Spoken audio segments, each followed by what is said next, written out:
So good evening all, and good evening to all the people who have arranged this webinar for heart failure. So just few lines, important lines about heart failure is that is the last battleground for all the patients who are suffering from cardiovascular disease.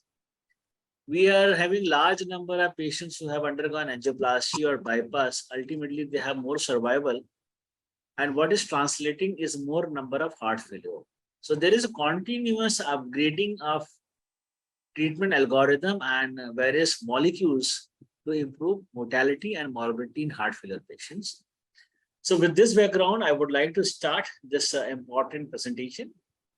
So the first question goes that what are the sad truth about heart failure in general? So if you look at the mortality, the 5-year death rate of heart failure is worse than many cancers like leukemia, colon, non-Hodgkin's, Hodgkin's, breast cancer. The survival in heart failure, contrary to belief, is worse than these common cancers. So chronic heart failure is basically there is a continuous disease progression. So there is intermittent episodes of acute heart failure. So a chronic stable patient has multiple heart failure hospitalizations, which ultimately leads to disease progression and leads to end stage heart failure.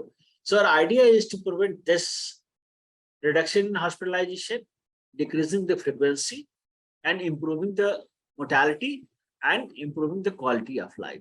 9 out of 10 patients are symptomatic, even with the current standard of care heart failure regimen. Nearly 1/3 of patients with HFrEF are at higher risk of hospitalization or CV deaths, including those who appear stable.